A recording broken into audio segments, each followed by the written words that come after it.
वीरों की भी भूमि है, ये वीर माताओं की भूमि है।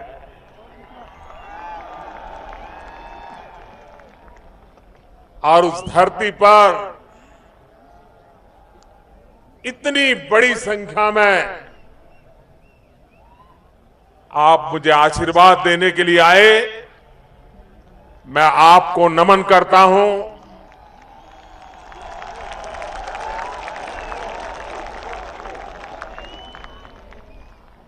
आज मेरे मन में आप लोगों के खिलाफ एक शिकायत करने की इच्छा है।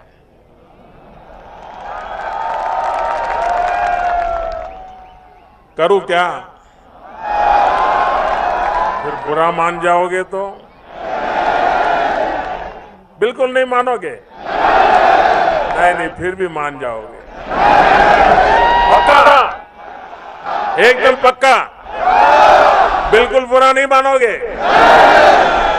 मुझे बताइए, जब 2014 में लोकसभा का चुनाव था, मैं स्वयं उम्मीदवार था प्रधानमंत्री पद का, और इसी चौक में, इसी मैदान में मैं आया था।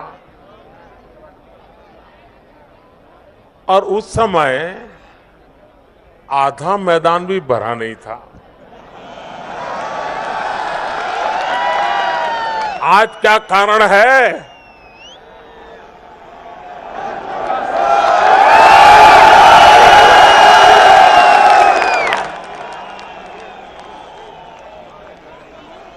अच्छा, उस समय आधा मैदान भरा था, फिर भी आपने अच्छे अच्छे लोगों को धूल चटा दी, घर भेज दिया, सबके सबको जिता दिया। इस बार क्या होगा, इसका मैं अनुमान लगा सकता हूं।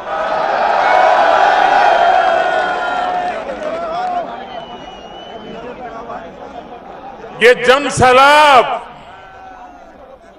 और भी हिमालय की कोथ में, ऐसी ठंड में इतनी बड़ी तादाद में आप लोगों का आना, इस बात का संकेत है कि अब उत्तराखंड विकास के लिए इंतजार नहीं करना चाहता।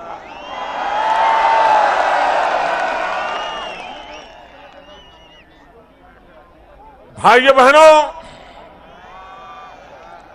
आज यहां जिस प्रकल्प का शिलान्यास हुआ है, उत्तराखंड के लोगों को तो खुशी होना बहुत स्वाभाविक है, लेकिन आज ये शिलान्यास उन हजारों लोगों को श्रद्धांजलि है जो केदारनाथ के हादसे में हिंदुस्तान के हर कोने से किसी ने अपनी जिंदगी गंवा दी थी। ये योजना देश के हर कोने से उस भयंकर हादसे में जो लोग मारे गए थे, उनको एक प्रकार से तर्पण है, श्रद्धांजलि है। भाइयों बहनों, ये 4 धाम यात्रा के लिए उत्तम मार्ग, अच्छी व्यवस्था उत्तराखंड के लोगों को तो रोजी रोटी देगी,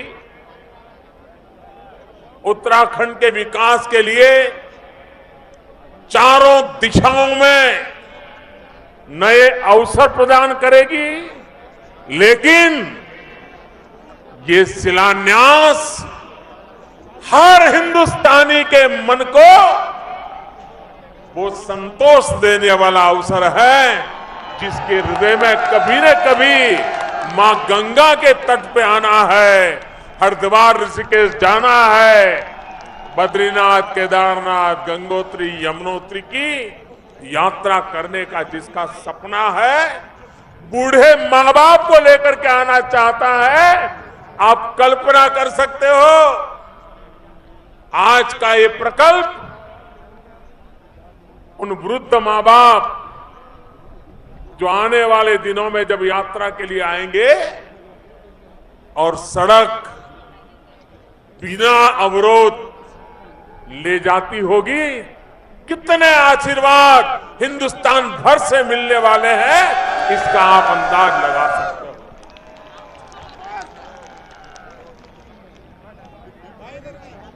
जब बद्रीनाथ केदारनाथ की यात्रा पे कोई आता है, जब निकलता है तो 2-3 दिन बीच में खाली रखता है।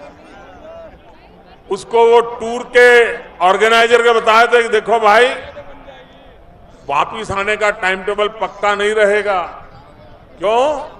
बोले पूरी यात्रा के दरमियान कहीं तो कहीं लैंडस्लाइड हुआ होगा, 1-2 दिन रास्ते पर रुकना पड़ेगा, तब जाकर के मुश्किल से यात्रा हो पाएगी। भाइयों बहनों, अनिश्चितता के माहौल में यात्रालु का मन, यात्री का मन परमात्मा में लीन होना चाहिए। जिस मकसद से आया है, हर चिंता से मुक्त होना चाहिए। लेकिन यहां तो उसको चिंता रहती है कि अगले मुकाम पर पहुंच पाएंगे कि कहीं लैंडस्लाइड हो जाएगी, कहीं ट्रैफिक जाम हो गया होगा, एक आध गाड़ी ब्रेकडाउन पड़ी होगी, तो हम आगे निकल पाएंगे कि नहीं निकल पाएंगे। इतनी कठिनाइयों के बीच आज हमारी यात्रा होती है। 125 करोड़ का देश,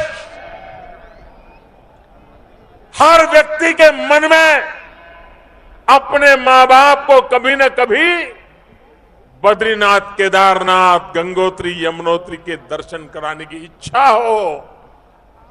लेकिन मेरे देश में ऐसी सरकारें आई कि 125 करोड़ देशवासियों की ये इच्छा पूरी करने के लिए भी आवश्यक सुविधाएं नहीं कर पाई। भाइयों बहनों, आपको लगता होगा कि मोदी जी आपने आते ही क्यों शुरू नहीं किया।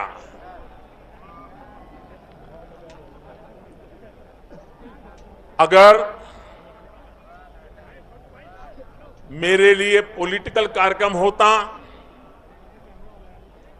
सिर्फ जनता जनार्दन की आंखों में धूल झोंकने वाला कार्यक्रम होता, तो मैं पहले ही दिन आकर के 2 गाड़ियां खड़ी कर देता और कहीं डामर बामर लगा देता, तो लोगों को लग जाता कि चलो काम शुरू होगा।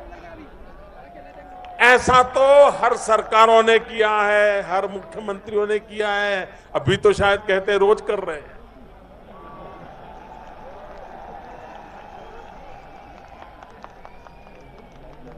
अब जनता, ये राजनेता समझ ले, वो जमाना चला गया। जनता है, सब कुछ जानती है।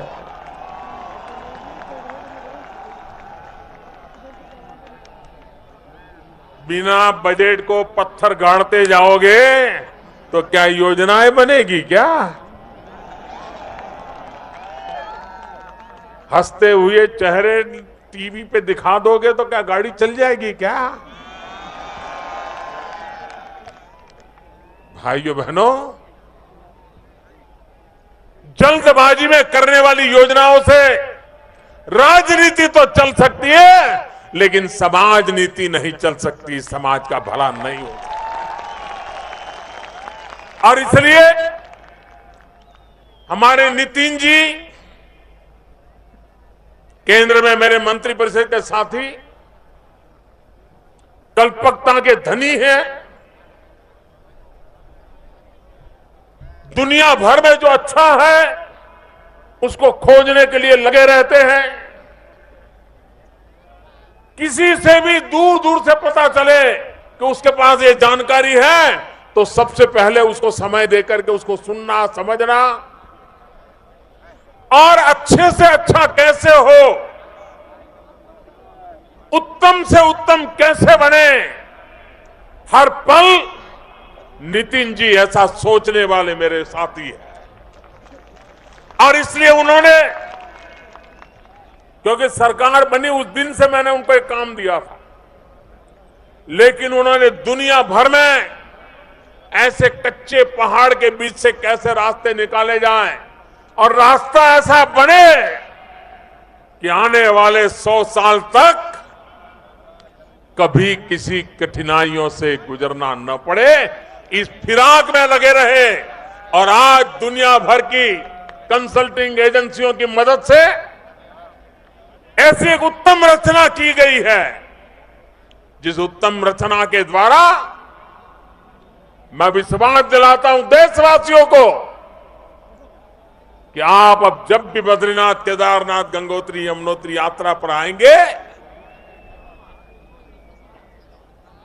जैसे पुराने जमाने में मां बाप को यात्रा कराने के लिए श्रवण को याद किया जाता है, आने वाले दिनों में जब आप सुखरूप यात्रा करोगे तो इस सरकार को, नितिन जी को आप जरूर याद करोगे, मैं आपको कहना चाहता हूं।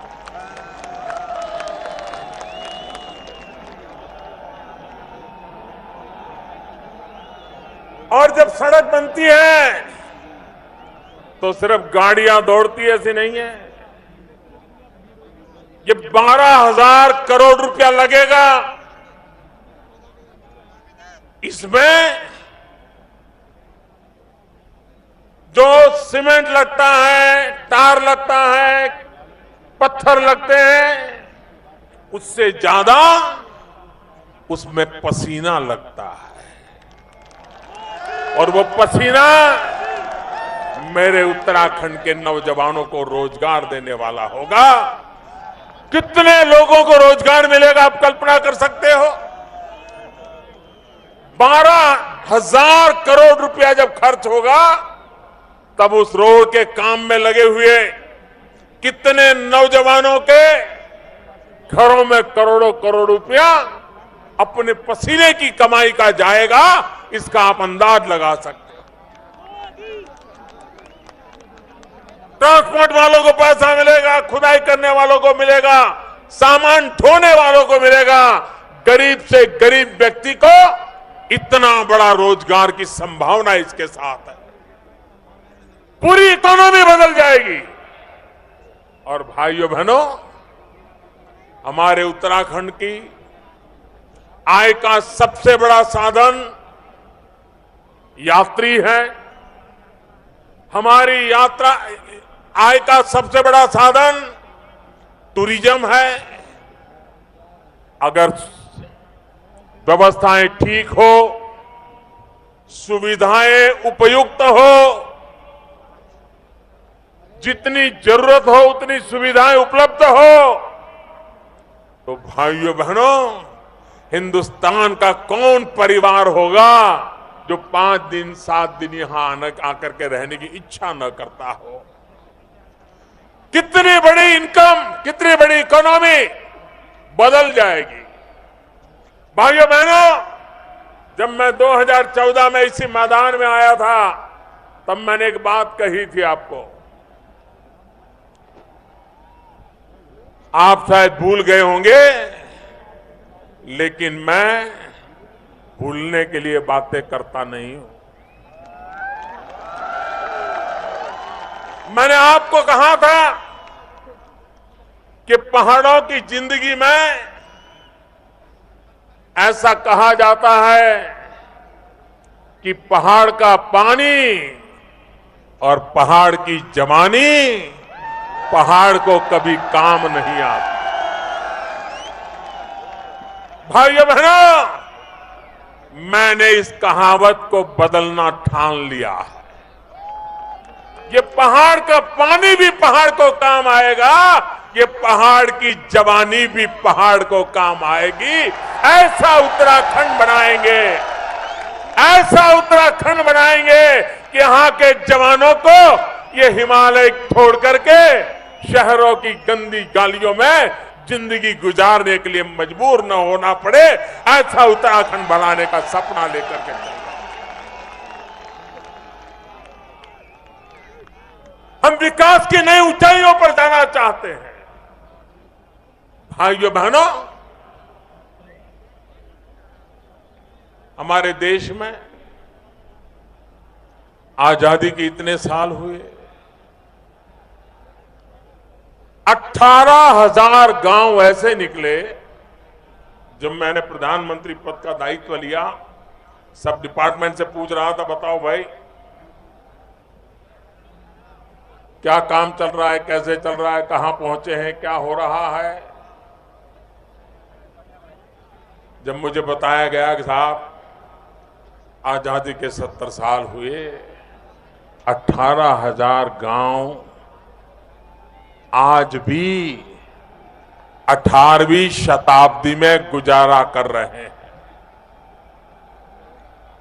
बिजली का तार क्या होता है, बिजली का खंभा क्या होता है, बिजली क्या होती है, उस गांव को कभी सौभाग्य नहीं मिला है। हमने बीड़ा उठाया, 1000 दिन में इन 18,000 गांवों में बिजली पहुंचाएंगे। मेरे अफसर सारे मेरे सामने देखने लगे, बोले साहब जो काम 70 साल में नहीं हुआ वो 1000 दिन में आप पूरा करने के लिए कह रहे हो। मैंने कहा भाई पहले जो हुआ सो हुआ, अब लोगों का मिजाज भी बदला है, सरकार भी बदली है, देश भी बदलेगा। और इसलिए 1000 दिन में 18,000 गांवों में बिजली पहुंचाने का बीड़ा उठाया। भाइयों बहनों, अभी 1000 दिन होने की तो देर है, करीब करीब 12,000 गांवों में बिजली पहुंच चुकी है। खंभा लग गया, तार पहुंच गया, बिजली आना शुरू हो गया। और बाकी जो 6,000 गांव है उसमें भी तेज गति से काम चल रहा है। उसमें मेरे उत्तराखंड के गांव भी थे, वहां भी बिजली पहुंचाने का काम हमने तेज गति से आगे बढ़ाया। आप मुझे बताइए भाइयों, उत्तराखंड के दूर सुदूर पहाड़ियों में जिस गांव में कभी बिजली का खंभा नहीं लगा था, अगर वहां बिजली पहुंचती है, क्या ये अमीरों के लिए हो रहा है क्या? अरे पूरी ताकत से बताइए, क्या ये अमीरों के लिए हो रहा है क्या? क्या ये अमीरों के लिए हो रहा है क्या? ये गरीबों का हक पूरा करने के लिए हो रहा है कि नहीं हो रहा है? ये गरीबों के लिए हो रहा है कि नहीं हो रहा है? भाइयों बहनों, एक जमाना था हमारे देश में गैस का सिलेंडर लेना हो तो नेताओं के घर के चक्कर काटने पड़ते थे। किसी की पहचान निकालनी पड़ती थी कि भाई हमारे एक गैस का सिलेंडर मिल जाए, कनेक्शन मिल जाए गैस का। आप हैरान होंगे, 2014 के चुनाव में, लोकसभा का चुनाव था, कांग्रेस पार्टी का अधिवेशन हुआ था, हिंदुस्तान भर के टीवी कैमरा वाले आकर के वहां खड़े हो गए थे कि आज बहुत बड़ी घोषणा होगी। दिल्ली में कांग्रेस का अधिवेशन हो रहा है, 2014 के लोकसभा के चुनाव के लिए बहुत बड़ी रणनीति घोषित की जाएगी। पूरे दिन भर मीटिंग चली। ऐसे ऐसे लोगों को बड़ा बनाने के लिए ऐसी हवा भरी जा रही थी, ऐसी हवा भरी जा रही थी कि जिसका वर्णन करते ही बनता है। और बाद में घोषणा हुई तो क्या हुई? प्रधानमंत्री का उम्मीदवार कौन होगा ये घोषणा नहीं हुई।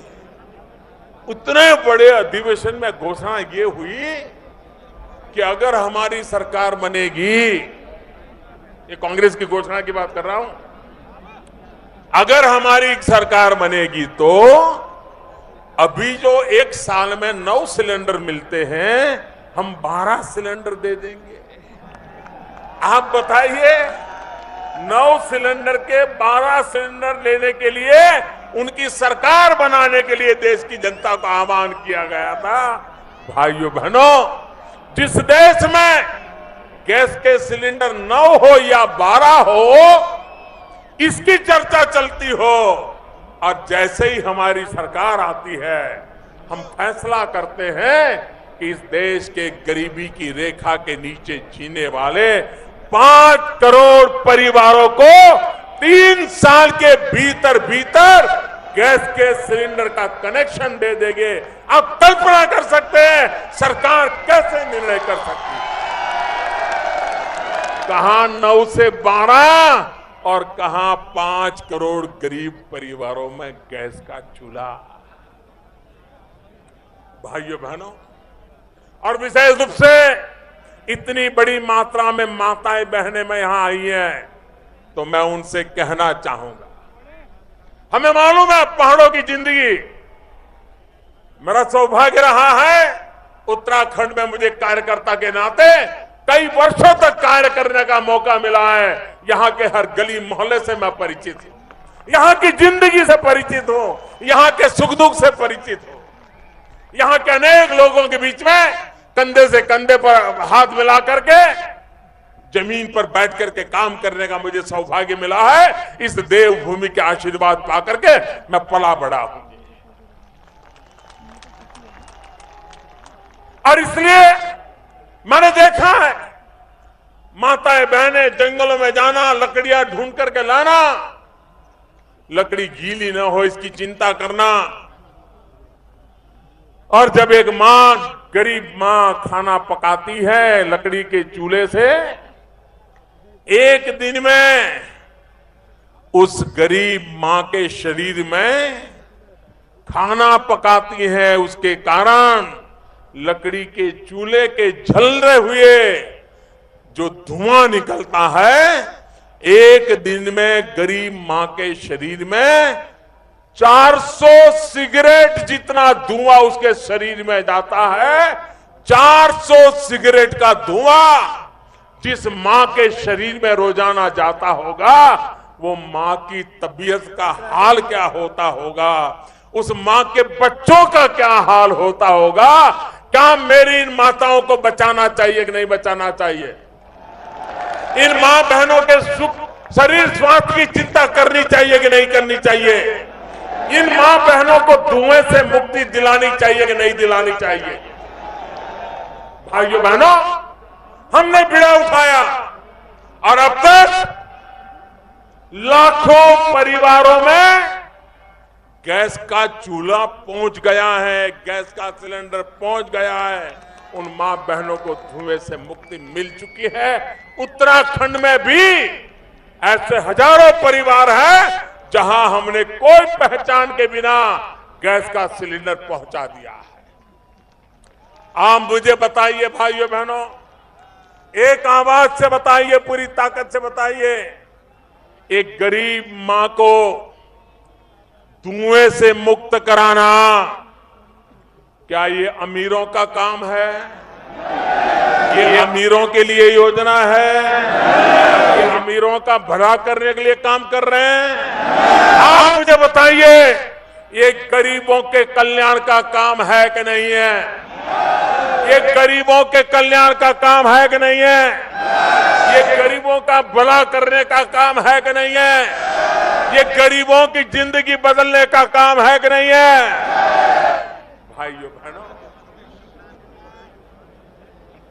हमने एक निर्णय किया, ये उत्तराखंड की धरती हर घर में जीजा माता है, हर घर में शिवाजी पैदा होता है। मां भारती के लिए मौत को मुट्ठी में लेकर के जान की बाजी लगाने वाले वीर हर परिवार में है। ऐसा उत्तराखंड है। 40 साल से भाइयों बहनों, ये मेरे फौज के जवान, ये मेरे सेना के जवान हिंदुस्तान की सरकार से मांग कर रहे थे 1 रैंक 1 पेंशन की। और सेना के लोग डिसिप्लिन में रहते हैं, सहन करते हैं, आवश्यकता पड़ने पर शहादत मोल लेते हैं, लेकिन कभी मर्यादाएं तोड़ते नहीं है। 40 साल तक जिस परिवार ने राज किया, जिस पार्टी ने राज किया, उनको कभी हमारे सेना के लोगों की इस मांग की याद नहीं आई। 1 रैंक 1 पेंशन, उसको पूरा करने के लिए उन्होंने कभी सोचा नहीं। और जब चुनाव आया और उनको लगा कि मोदी को तो सेना के प्रति जरा विशेष प्रेम है, मोदी सेना को कुछ न कुछ तो दे देगा, तो इसलिए जैसे अभी यहां चुनाव के पहले अलग अलग जगह पत्थर गाड़ने का काम चल रहा है, बिना बजट को गाड़ने का काम चल रहा है, उस समय बजट में 500 करोड़ रुपए डाल दिया और बता दिया हमने OROP दे दिया, 1 रैंक 1 पेंशन दे दिया। भाइयों बहनों, 1 रैंक 1 पेंशन का बजट लगता है 10,000 करोड़ रुपए से ज्यादा। 10,000 करोड़ से ज्यादा। मुझे बताइए कि 500 करोड़ रुपए डाल करके ये देश के सेना के जवानों की आंखों में धूल झोंकने का पाप हुआ कि नहीं हुआ? हुआ कि नहीं हुआ? क्या आप देश के जवानों के साथ भी ऐसा धोखा करोगे? हमने कहा बहुत ज्यादा है। मैं सेना के जवानों से मिला, मैंने कहा भाई ये 10,000 करोड़ रुपया एक मुश्त देना तो देश के कई काम अटक जाएंगे, आप मेरी मदद कीजिए। और मैं आज मेरी सेना के जवानों को सैल्यूट करता हूं। उन्होंने मुझे तुरंत कहा, मोदी जी बताइए क्या मदद चाहिए। मैंने कहा कि एक किस्त में पैसे नहीं दे पाऊंगा, इसके 4 टुकड़े कर दिए जाए, 4 किस्त कर दी जाए और आपको 4 किस्त में पैसे पुराने भी दे दूंगा।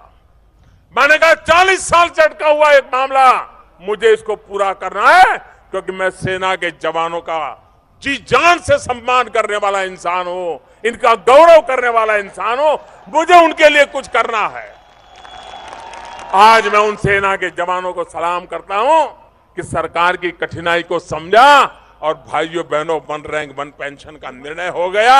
अब तक उनको 6,600 करोड़ रुपया पहुंचा दिया गया है और बाकी किस्त भी पहुंच जाएगी। भाई 1 रैंक 1 पेंशन।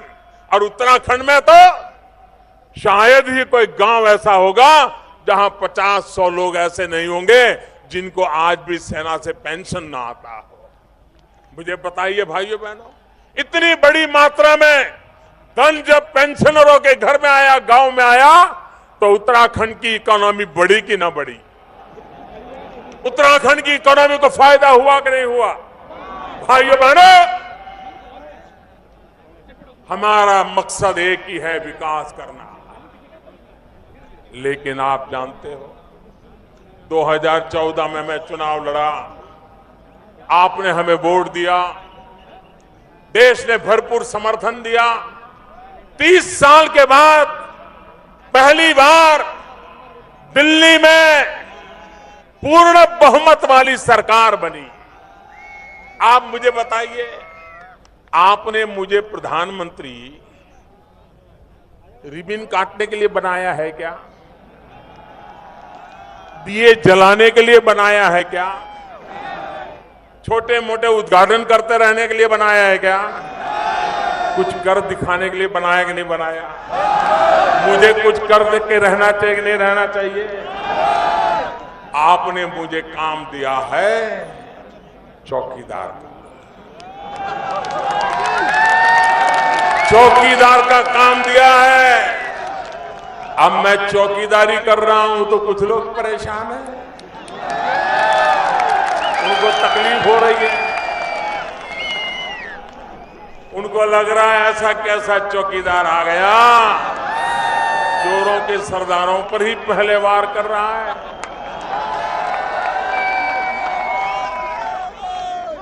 भाइयों बहनों, देश को काले धन ने भी बर्बाद किया है, देश को काले मन ने भी बर्बाद कर दिया है।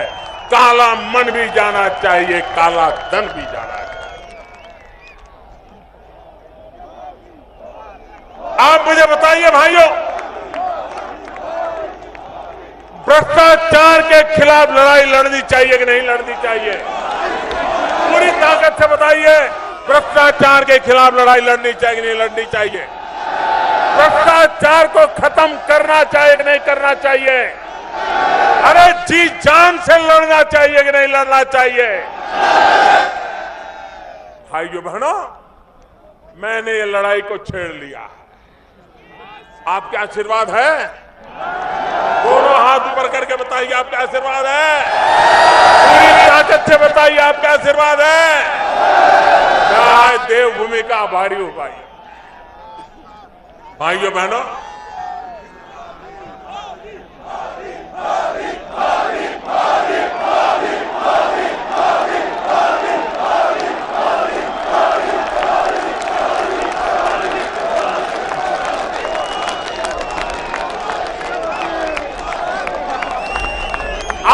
आप जानते हैं, सरकार में एक ड्राइवर की नौकरी चाहिए, प्यून की नौकरी चाहिए, क्लार्क की नौकरी चाहिए, प्राथमिक विद्यालय में टीचर की नौकरी चाहिए, तो भी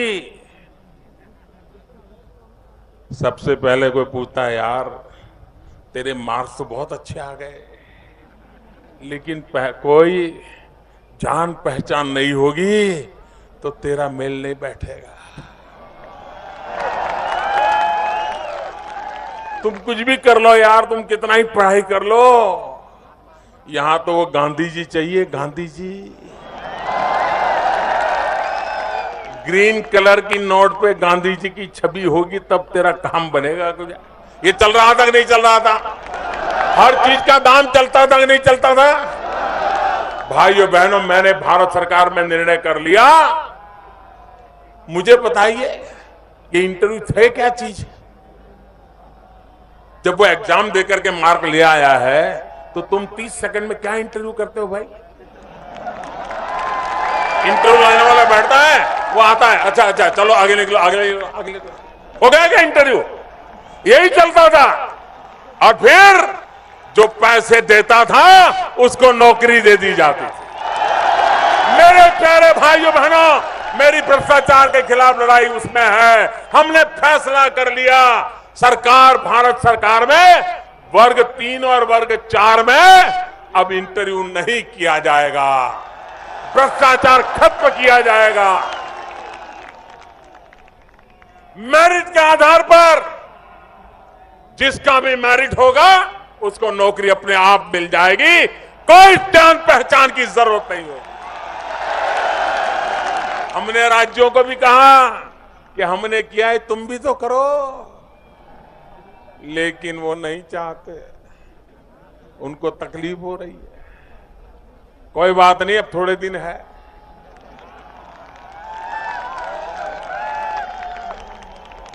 जैसे ही उत्तराखंड में भारतीय जनता पार्टी की सरकार बनेगी, ये काम उत्तराखंड में भी हो जाएगा। हम तो हैरान हैं साहब, हमारी तो लड़ाई ऐसी है, हम नोट घर में जमा करने वालों के खिलाफ लड़ाई लड़ रहे हैं। नोटे कपबोर्ड में भर भर करके बैठे थे, बिस्तर के नीचे रखते थे, उस पर सोते थे। बताओ, ये पैसा गरीब का है कि नहीं है? ये गरीब का पैसा लूटा गया कि नहीं लूटा गया? ये पैसा देश के खजाने में वापस आना चाहिए कि नहीं आना चाहिए? और इसलिए भाइयों बहनों, 1000 और 500 का नोट बंद करके अच्छों के कपबोर्ड खोल दिया। लेकिन बेईमानों की आदत जाती नहीं,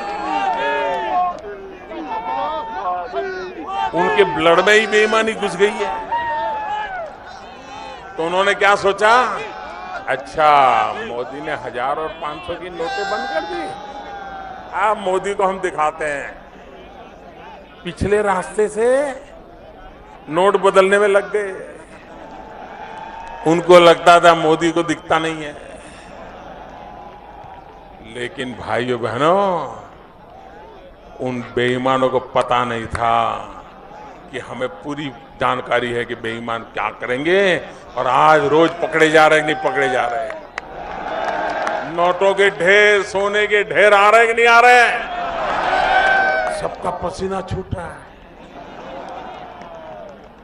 भाइयों बहनों, ये सफाई अभियान है, सफाई अभियान।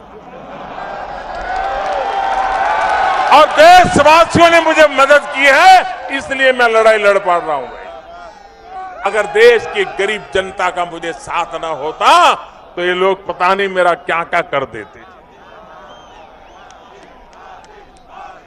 अभी भी इसी फिराक में है कि मौका मिल जाए तो टूट पड़ेंगे मोदी के ऊपर, लेकिन उनको पता नहीं है 125 करोड़ देशवासियों का रक्षा कवच करके बैठा हुआ हूं। जब तक 125 करोड़ देशवासियों का रक्षा कवच है, देश को लूटने वाले हम पर उंगली नहीं उठा पाएंगे, उंगली नहीं उठा पाएंगे।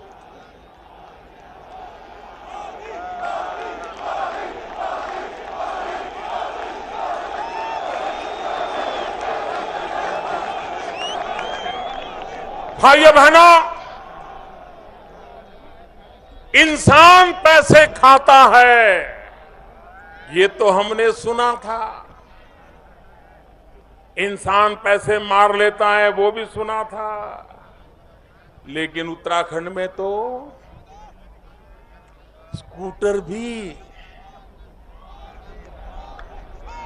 पैसे खा जाता है।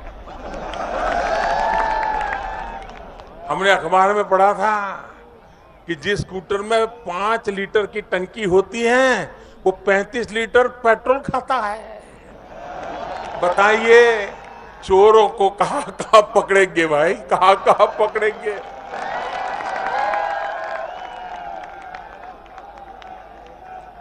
इंसान तो चोरी करता था, उत्तराखंड में स्कूटर भी चोरी कर रहा था सरकार की। भाइयों बहनों, ये दुराचार, ये भ्रष्टाचार, इसने भारत जैसे होनहार देश को तबाह करके रख दिया। सोना की चिड़िया कहा जाता था मेरा देश, उसको हम ही लोगों ने लूटा है। हमने इसको बचाना है। और इसलिए भाइयों बहनों, मुझे आपका साथ चाहिए, आपका आशीर्वाद चाहिए।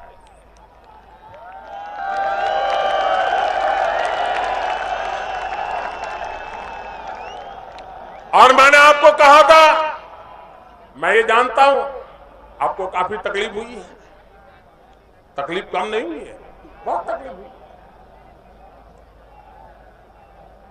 लेकिन उसके बाद भी यह देश ईमानदारी की लड़ाई लड़ने के लिए आगे आया। इससे बड़ा देश का सौभाग्य क्या हो सकता है। इस देश का जितना ऋण मेरे सर पे है, इस ऋण को चुकाने के लिए मैं जीवन भर कोशिश करता रहूंगा मेरे देश में।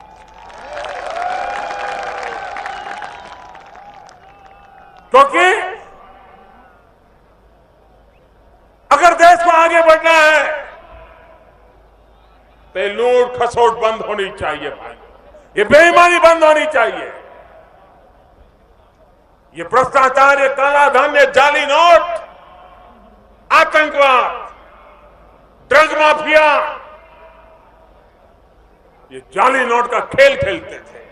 8 नवंबर रात को 8 बजे एक धमाक से जाली नोटों का खेल 0 हो गया।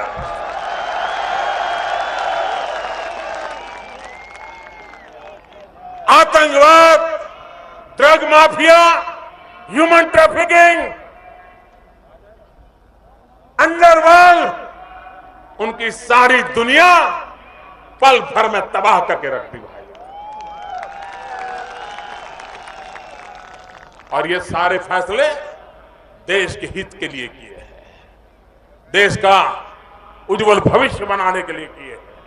और मुझे विश्वास है कि सामान्य मानवी इस देश का ईमानदारी को पसंद करता है। इस देश का सामान्य मानवी ईमानदारी के लिए सहने को तैयार होता है। इस देश का सामान्य मानवी बेईमानों को नफरत करता है, बेईमानी को कभी स्वीकार करने को तैयार नहीं है। अगर कभी कुछ करना भी पड़ा तो उसको मजबूरी करना पड़ता है, रात को वो सोच नहीं सकता, नींद नहीं आती है। ऐसे मेरे देश की ईमानदारी है। लेकिन कुछ मुट्ठी भर बेईमानों ने ईमानदारों को दबोच करके रखा है। मैं ईमानदारों की ताकत बढ़ाने के लिए लड़ रहा हूं, ईमानदारों को शक्तिशाली बनाने की लड़ाई लड़ रहा हूं।